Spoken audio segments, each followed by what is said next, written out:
Hello everyone, কেমন আছো তোমরা সবাই? আশা করি তোমরা খুব ভালো আছো, সুস্থ আছো। আজকে আমরা দুজন যাচ্ছি কলেজ স্ট্রিটে আমাদের বিয়ের কার্ডের অর্ডার দিতে। বিয়ের কার্ডটা আমরা ঠিক করেছিলাম যে দুজনে এক জায়গা থেকেই কিনবো আর কলেজ স্ট্রিট থেকেই কিনবো। তো সেই মতো আমরা দুজন চললাম কলেজ স্ট্রিটের দিকে। আমরা আমাদের বিয়ের কেনাকাটি বেশিরভাগই দুজনে মিলেই করেছি, কারণ বাবা মায়ের বয়স হয়ে যাওয়ায় বাবা মারা এত ছোটাছুটি করতে পারছিল না। এত জায়গায় যাওয়া, সব কিছু কেনা, অর্ডার করা, সব কিছু বাবা মায়ের পক্ষে করা সম্ভব ছিল না। তাই আমরা দুজনে মিলে ঠিক করেছিলাম যে যা যা দূরের কাজ আছে মোটামুটি সেগুলো আমরা দুজনে মিলেই করব। তো তারপর আমরা পৌঁছে গেছিলাম কলেজ স্ট্রিটে, কিন্তু ওখানে গিয়ে এত দোকান ছিল বিয়ের কার্ডের পর যে আমরা বুঝতেই পারছিলাম না যে কোন দোকানে ঢুকবো।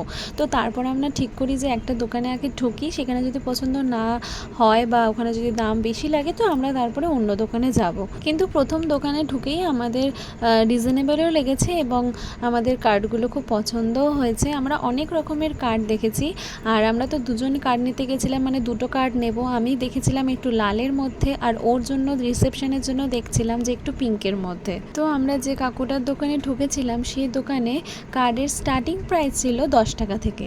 10 টাকা, 12 টাকা, 16 টাকা, এর থেকে শুরু করে প্রায় আপনারা 10,000 টাকারও কিনতে পারেন। কার্ডগুলো খুব সুন্দর ছিল।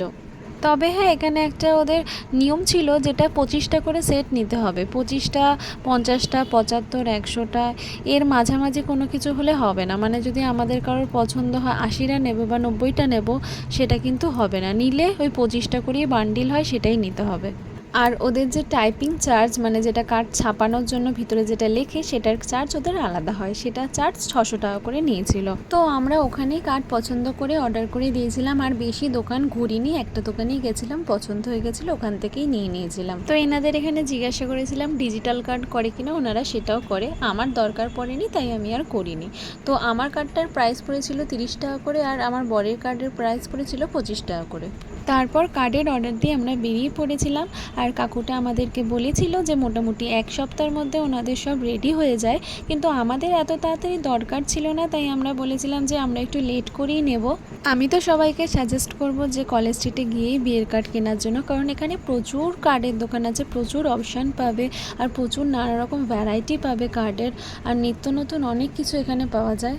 এবং এখানে বাজেটের মধ্যেও পেয়ে যাবে, যার বাজেট যেরকম এখানে সেরকমই পাওয়া যায়। কারোর বাজেট যদি বেশিও হয় তো সেই রেঞ্জে তো এখানে অবশ্যই পেয়ে যাবে, আরও সুন্দর পাবে।